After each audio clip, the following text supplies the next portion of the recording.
What's going on, guys? Welcome back to another episode of the Landlord Society podcast. I'm Charlie, you're here with HDK, and we are here to help people replace their income through the Landlord Academy with the Australian property market. And today, we're going to show you how to do exactly that in what we would consider to be the fastest time possible through property. So, Handol, we're going to be talking about how we would take the average person to replace their income, to build up a passive income stream by acquiring the right properties in the right strategy, starting from, an average salary, maybe some equity. So that's what we're here to talk about today. Yeah, that's right. So what we're going to be looking at today is, I think we want to sort of idealize a scenario out there at the moment. So with the Aussies sort of coming out of university, whatever situation they might find themselves in, what's an average situation most people are in before they start considering buying property? So what we found across having multiple conversations with you guys out there, our DMs are flooded at the moment. We're very busy. Thank you everybody for your patience. But yeah, we're finding that most of them, what do you reckon the salary is around about 80? Roughly 70 to 80, 70 to $90,000. Yeah, $70,000 to $90,000, which is pretty stock standard. Yep. 9 to 5 job, usually in the tune of, I'm in tradies, administration, your engineers, your managers, physios, things like that. Sort of in the ages of between 25 to 30, the social pressure is rising. They need to have a property settled down, that kind of stuff, right? So a lot of people in those shoes, they have lived with their folks for the last 5 years or so, straight out of uni. We're finding that not everyone's moving straight out of home straight away. Or if they do, they typically find something a lot more affordable. So, share housing and things like that, where they pay almost next to nothing rents, which a lot of the savvy and more sort of fortunate people I find. Humble. Yeah, humble. I think it's a good idea. Humble's a better word for it, Charlie. That's it. So that's where I find a lot of people are, and that's where they, have the savings. That's where they, clock a lot of that in, whether they are with a domestic partner or not.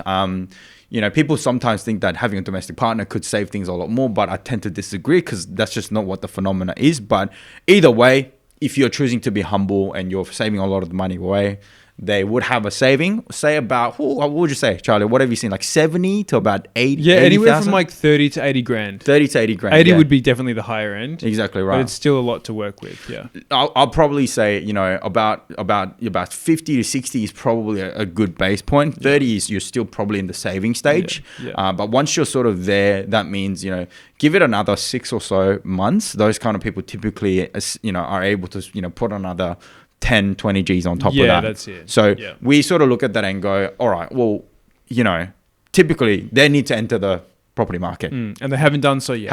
So they might be in a position where they can use government grants to get themselves in and avoid stamp duty or lender's mortgage insurance. Yeah.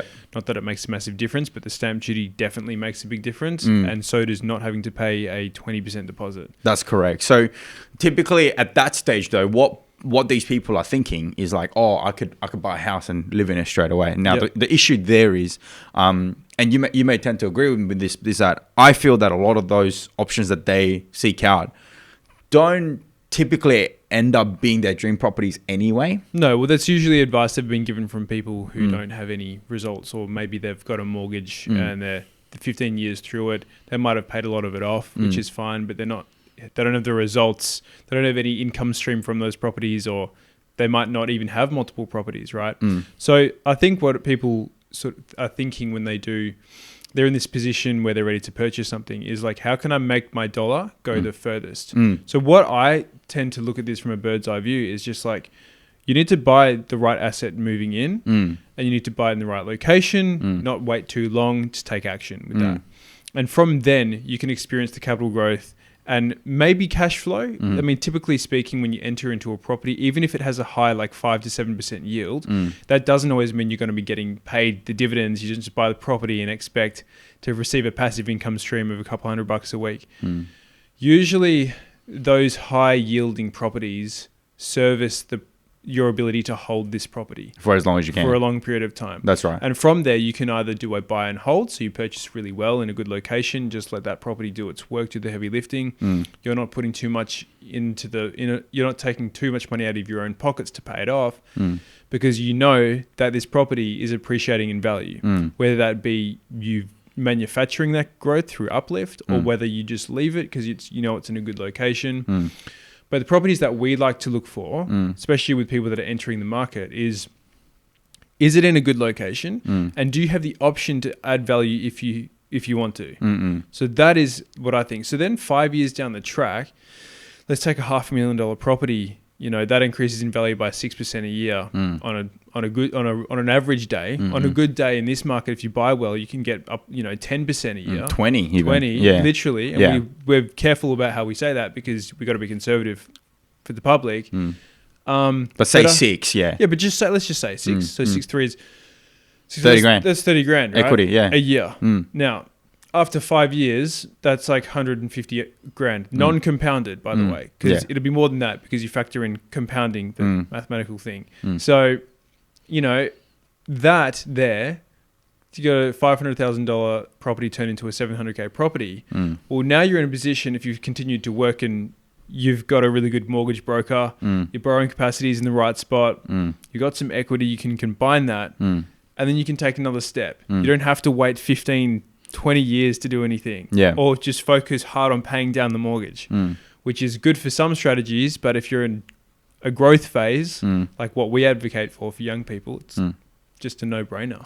Look, it's if we backpedal, you've raised some really good points there. But I think the first thing that an investor needs to sort of reconcile is, are you just buying one house, or are you trying to build a portfolio? Like, are you trying to buy multiple, just the one, right? And is your focus a lifestyle or investment? And there's a lot of people out there, bro. They say, I want a bit of both. I'm like, dude, bit of both doesn't exist. Bit of both, it's a crappy of both as well. You know what I mean? It's not a full of both. Yeah. It's a bit of both. So a bit of a lifestyle property is not a good lifestyle property. A bit of an investment property is not a good investment property. By the way, and that doesn't mean you can't have a good lifestyle and invest in property at the same time. That just means that in the context of purchasing property, there's a difference between buying a property for a lifestyle than there is buying a property for an investment purely. Correct. And I would ask the question to these guys at that stage, like, guys, have you guys lived an okay life until now anyway? Like in the last, 5 years that you've been saving and working your ass off, I get that it was really tough and whatnot, but you were putting those money away. You were putting money away into a savings account, which means you have that disposable income, meaning you're actually doing not so bad. Your living circumstances, you're putting up with it. It's actually not killing you. It's not putting you in a bad position. So what I would suggest is then focus on investment. Just focus on investment and just focus on wealth and wealth only, right? Because you're not at a stage to splurge yet. I know everybody wants to become rich overnight. Like, when they're 26, they're retiring. And not to mention, we are seeing 26-year-olds retiring through property. Like, we get that, okay? There are people who've been really smart and done the right thing when they were 19 years old. 26 is 7 years away from being 19. That's long enough time to change a life, by the way.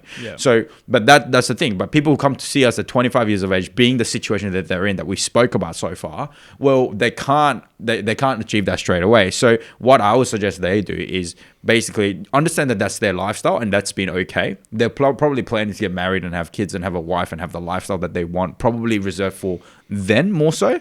If they don't want to get married and have kids or whatever, well, hey, your life still is going to keep going when you're 30 anyway. So, and then some more after that too, of course. So investment is really important. I'd say the first thread of that needle is so important. That the value uplift of that, and we're going to probably do another podcast on this in the next episode. We're going to talk about what to do with the value uplift, okay? How to best optimize the big money that you make through property and its growth, but the ability to be able to identify the opportunity and the growth that you can achieve over a short period over the first property is imperative, because that's going to then set you forward. People in the capacity that we spoke about, 70 and 90 grand, saved 50 grand all the way up to 90 grand, let's say, in the bank account. Well, they buy one property, it's kind of done. They probably relying on their salary only, they probably can't buy any more properties if out of that. If they've tipped all of their cash into just the one property acquisition, not uplift or anything, they're just like, well, they've maxed out on just an acquisition. That's not... I wouldn't consider that to be an optimal strategy. It's not, and there's no wiggle room. And they've maxed out with that kind of income. Now, that isn't to say somebody who makes 200 grand, is going to be far better off either, because they've also got decision fatigue themselves, right? So I think with people who have that capacity to buy a house And and then if it becomes their own principal place of residence, well, then after that, they're not buying any more properties. They're stuck there until their salary becomes 200K at some point. Exactly, which and then that will free them up for some more serviceability and whatnot. But at the end of the day, they're living in a $500,000 home, which most young Aussies, and seeing the type of stock that is being sold for 500K all around Australia at the moment, don't typically want to live in these places anyway. So that's what I mean about, if you're realistic about the prices and what's being achieved out there, we're not utopian. We're trying to be smarter about investing, So when you see it that from that direction, it's kind of like, well, your first investment does have to go up in enough value so that the next property, you're able to buy that, not relying on your salary, but relying on the property's income. Agree. I think that the first property should not. I think there's like 3 major outcomes you can get in a property. It's either going to be lifestyle, it's going to be growth, or it's going to be cash flow. I think with the first property, growth is probably the biggest life changer moving forward. So I would focus there. And there's many ways to manufacture growth. There's many strategies that you can stack on top of each other that work well together when you actually do buy. That would be in my opinion, for the blanket statement for the average everyday person in the situation that we've described, the $80,000 income with 30 to 70K saved. That would be pretty powerful, extremely powerful. Let's actually talk about the strategies then. Look, because let's actually help and enable our listeners to achieve that. So, so I'd break that down, sort of, pre-acquisition. The strategy needs to exist pre-acquisition and post-acquisition. Using difficult words here, but pre-purchase and post-purchase. Before you buy and after you buy. What do you think are some of the strategies that these people need to have before they buy? Before they buy? Definitely is to maximize your borrowing capacity. So you need to look at your personal cash flow. Stop using the afterpay, for the love of God, for fuck's sakes. It's just a immediate gratification thing. Suffer now, pay for it later. Don't do that. Suffer now. Benefit now, suffer later. You don't want to do that. So maximizing personal debts, that's another one that's going to bend you over when you go to the banks to get a loan. Things like car finance, be careful with that before you go to you talk to your mortgage broker. Setting yourself up with good borrowing capacity and a good strategy for the first property. So that would be one of the biggest things, is borrowing capacity and making sure you have enough free cash flow in your personal life from your job or from your business to be able to fund the property. If it doesn't fund you, okay? If you've got a neutrally geared property, it's still going to be dipping into your pocket to pay for it. It won't be a lot, but it will still be some. And I think what you need to do is, if you have a goal. Whoa, hold up, Landlord Society. Are you sick and tired of the rat race and you want to start building wealth with property and generate passive income? Then come and drop us a follow on Instagram and DM us the word Landlord. The word what, Charlie? The word Landlord, like the Landlord Society. Okay, wait, Charles, what's our Instagram handle again? At landlord.society. You heard him, everybody. DM us the word Landlord to our Instagram to learn more about property investing. Now back to the podcast.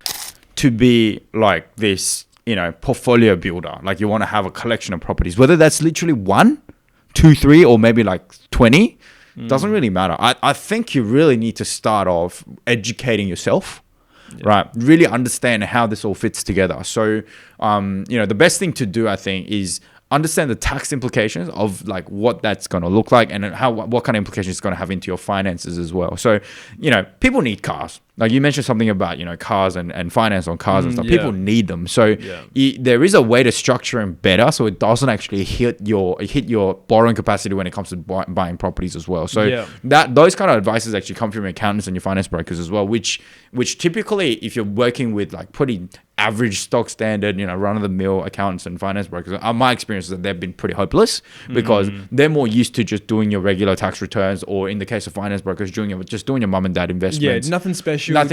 Just you need money, protocol. I've got your money sort of thing. Rather than I got your money, but I don't I understand the implications of this finance for the next one and next one after that. So I find that within this same industry, there's just different kind of animals out there. So I think having the right, we call this within our community, the dream team within your corner, I think is important. Get that prepared in the beginning so that you're not going to be caught off with some surprises. Because I've found people who are like 3-4 properties deep with like a $250,000 income that they have, right? You know, that's their salary, so they can afford to have multiple properties. But the thing is, they've all been parked under their own name. So exactly. it's just been maxed out. Their land tax bill is absolutely atrocious. They're literally just throwing money down the toilet. Not to mention the opportunity cost of not being able to invest in further more profitable properties. Genuinely speaking, I find people who do this more stuck than those who are making like $70,000 to $90,000 with 70-80K saved. That has no idea what they're doing yet. They're a much better, more hopeful state. They've snookered themselves. So that's one really important thing, is to be able to gain the education of a well-seasoned investor on your way in. I think is incredibly important. And that isn't to say you got to become a really good accountant and finance broker yourself, right? Just understand what an investor would know, what a well-seasoned investor would know, on the way into doing all of this in the first place. I think is incredibly important. Another thing that I'll probably highlight is the locations. We went and had a look at a few properties recently, and we took a walk around the neighborhood, and we thought, we joked about this is where you grow up kind of thing, but it's like not somewhere where you'd want to live. So this is the northern area of Adelaide, and I was like, looking around, I thought, fuck, there's some these properties. From my perspective, I was like, these are all gems. These are absolute gems. You're looking at 600. We went to a few home opens, so 600 square meters. You got 3 bedrooms. We went to one of them, which was post renovation. You could clearly see that they'd done work on it. Yeah. And it was fresh. And lo and behold, there was tons of people there. There was probably like 20 people there. The other properties, which were more, I reckon, even more. Exactly, yeah. And that was like, what was it? It was listed for 480, which was I think it was a bit of an anchor strategy that they used, because it would have sold for way more than the 500 mark. The other properties we went to were pre-renovation. Advertised at 420, it was. 420. So those massive price difference already. And after speaking to the agent of the the post-renovated property, he was saying that, it was upwards of the 550 mark. So there you go. There's literally, we've just identified some money in the market. There's a bit of a gap there of about 100 grand. And also the properties that we went to pre-renovation, very quiet, not many people there.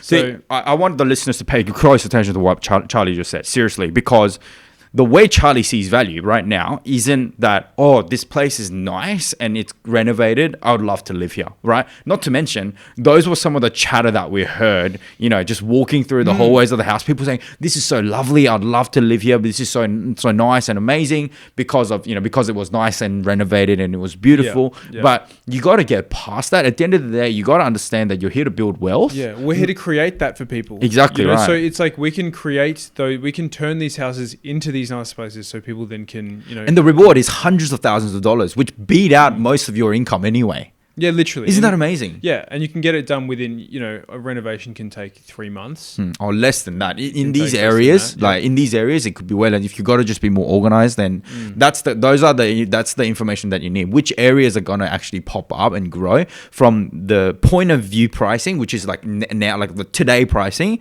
and then obviously it's got to supplicate itself with future growth potential as well, of course. Yeah, exactly. And look, the way we've spotted that as well is that just sort of looking through the areas. And you can be physically there, or you can do this remotely as well, but just sort of getting the idea of the land is that you see the new facilities that are coming up.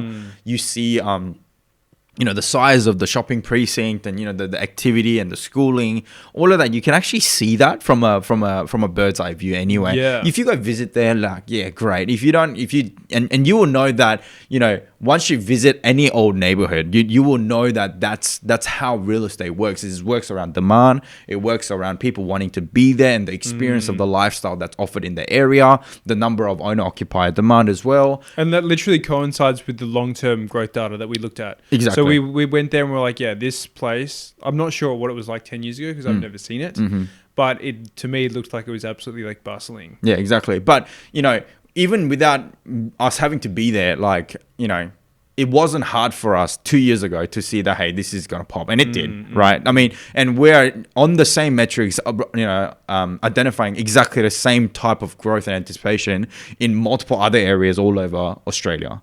So like, I don't think people need to be limited on where their locality is. So that's a really important thing. And so should we move to like post-purchase now?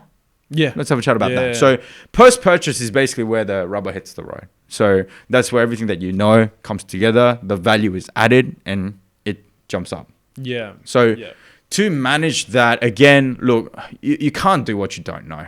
No, exactly. You know what I mean? So knowledge, I'd say, and the information gathering, I'd say, is incredibly important. And it has to be based on practicality. All the information and the research that you do, without the practicality aspect of it, it's just simply knowledge, and it's not simulated in an environment that you know that you can calculate and financially, mathematically, then it's not going anywhere. No.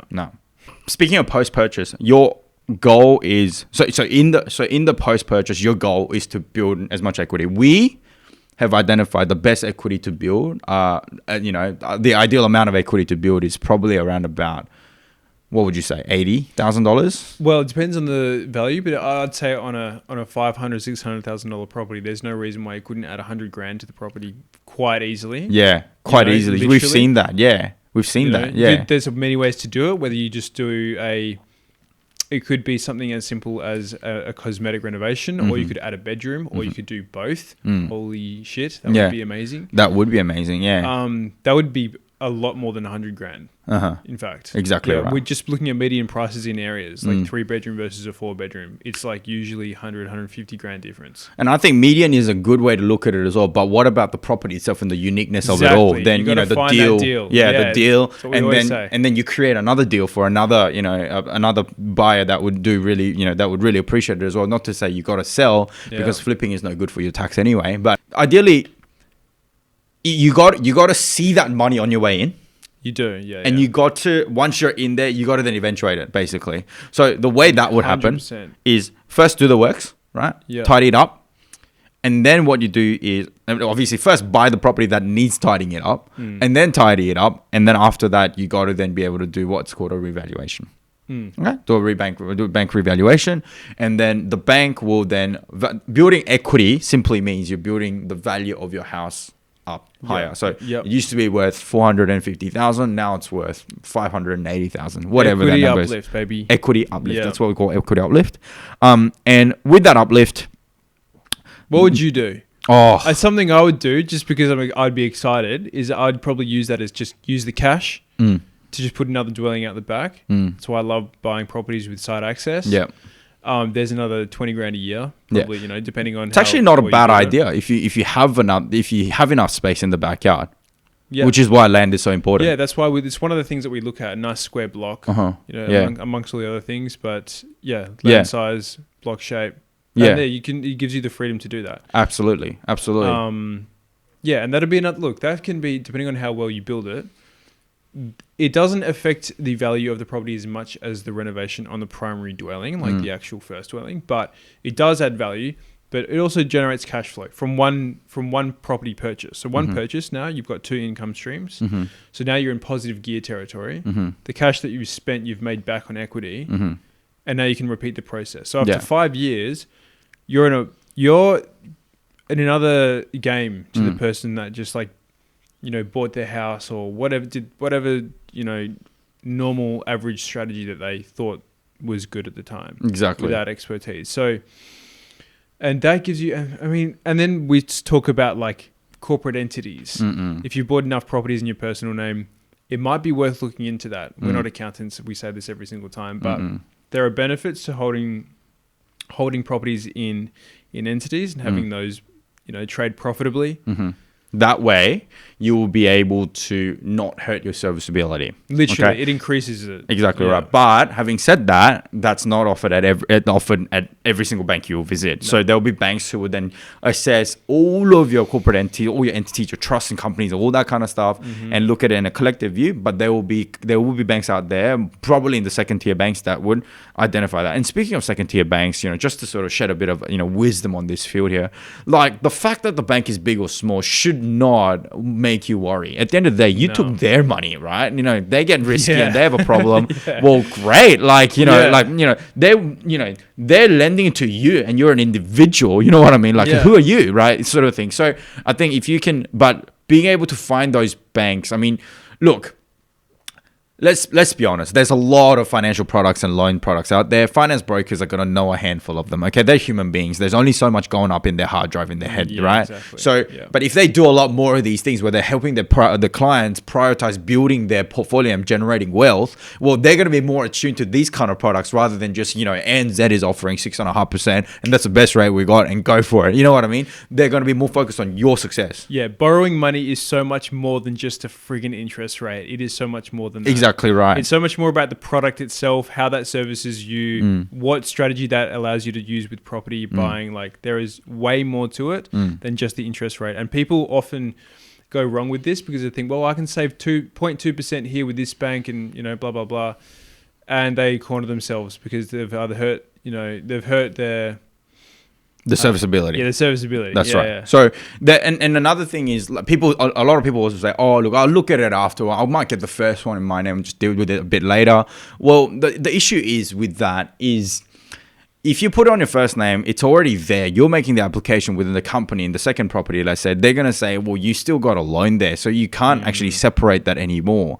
And there's no bank that's so aggressive out there yet. So to be honest, that's going to be a trouble. So, and then at that time, they say, well, then I'll transfer it out then in that case. Well, guess what? There's stamp duty. You have to, even if you transfer your name to a company that you own or a trust that you own, you have to pay stamp duty on that. And that's 5% of your property value at the point of transfer, which is not cheap, not cheap at all. So, like, if it's a $600,000 house, well, guess what? You're going to pay anywhere between 35 grand, which is a lot of money. And at that point, I'd rather you cash up front. It's not, you cannot be capitalized. It cannot be loaned against.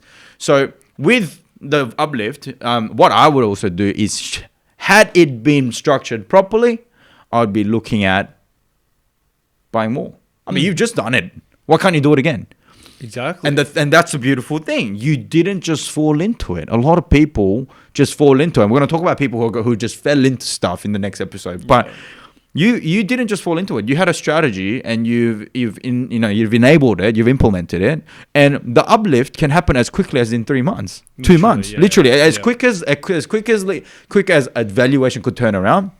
There's your uplift already. There's your money straight away in your hands right now. And if you get it's literally getting two finances. Literally, first finance to get the property, and the second finance is to revalue the property and get another finance to then get the uplift out of the actual equity that you've built.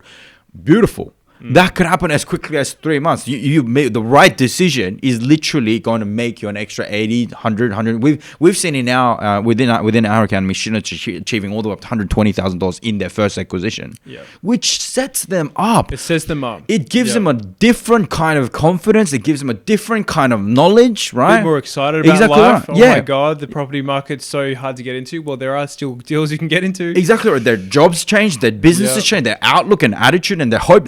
It all changes altogether, and that's what we love to see and people achieve. And with that, what they do is, because they were able to do it from a knowledge and a strategy point of view, they don't second guess their property number two. They're in control. They're in control.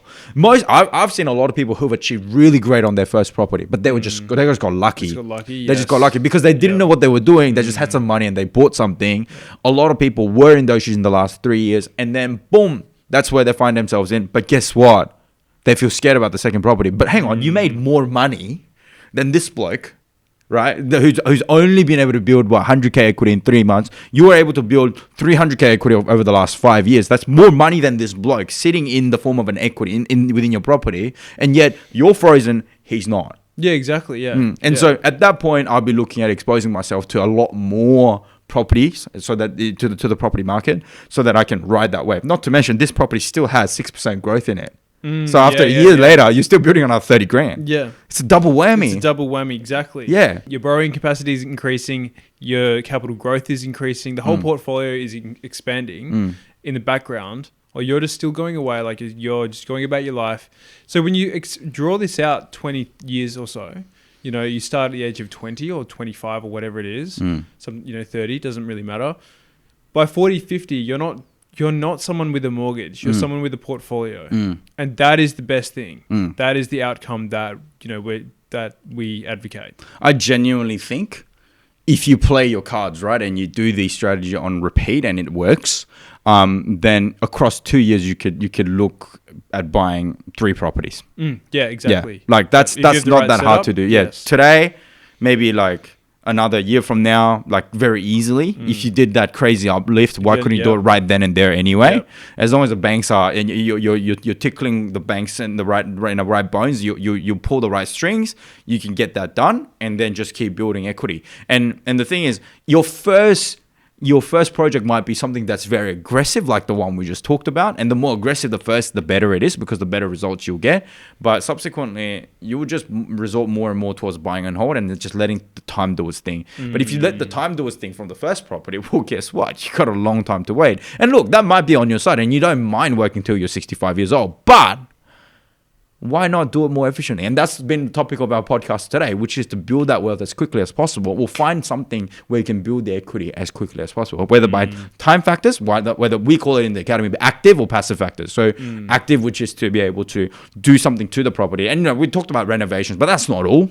There's so much more than that as well. And then there's the passive aspect, which is like the growth. Oh, not to mention, and people, say, I bet you anything we'll get a comment saying that, but that just means you're borrowing more money and, the interest rates are too high, this and that. But rent, what happens to them? It goes up. So after a year or 2 years have passed, your rents that you're charging now is going to look cute.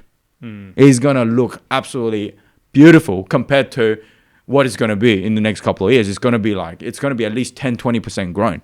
Because that's what rents do by nature. $300, $400 today is going to become $350, $450 the year after, and that the year after is going to be $400, $500. It's just going to keep compounding and growing. Rents don't come back down.